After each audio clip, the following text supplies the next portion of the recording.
না একটু খারাপ লাগতেছে, কিন্তু দেশের জন্য ত্যাগ স্বীকার করতে হবে। এর আগে অনেকবার করছি। তো সকাল থেকে আমরা ভোর 6টায় উঠছি, উঠে সবাই নামাজে গেছি, নামাজ পড়ার ব্রেকফাস্ট করে সরাসরি মাঠে চলে আসছি। অনেকদিন পরে ন্যাশনাল টিমের ক্যাম্পে আছেন এবং সাধারণ মানুষের প্রত্যাশিত একটা রিটার্ন করতে পারি আমরা। কেমন কাটছে ক্যাম্পটা এবং গোলবারের দাঁড়ানো নিয়ে কতটা কনফিডেন্ট এবং ওভারঅল যে মানুষ আপনার দিকে তাকিয়ে আপনি তাদের কি আশা থাকবে, কি আশা থাকবে? আসলে লিগে খেলছি, কনফিডেন্স আছে এবং নতুন কোচ, তো সব মিলেই এনজয় করছি। অনেকদিন পরে যত ব্যাক করছি সবার সাথে, সবাই সিনামুখ, তো ট্রেনিং করতেছি। আমার যদি নিজের সেরাটা দিতে পারি তাহলে আশা করি, আমি যদি খেলতে পারি তাহলে টিমকে অবশ্যই আমার সেরাটা দিব।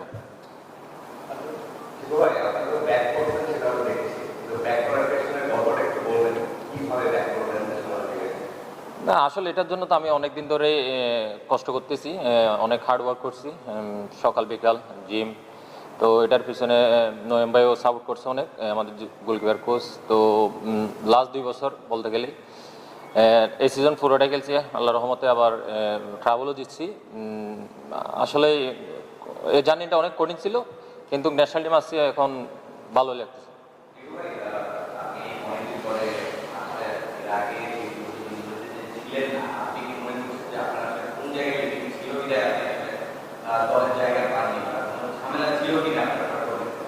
না, এটা তো আপনারা অলরেডি সব কিছু জানেন, এখন আমি তো আর কি বলবো।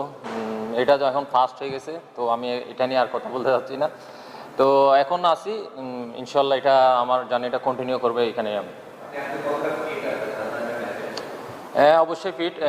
ধরেন নতুন কোচ আসছে যেহেতু, ট্রেনিং করতেছি, তারপর হচ্ছে গোলকিপার কোচ, তো সব কিছু মিলেই লাস্ট 2 বছর যেহেতু টিমে ছিলাম না, তো আশা করতেছি এখন যেহেতু টিমে আসছি ইনশাল্লাহ।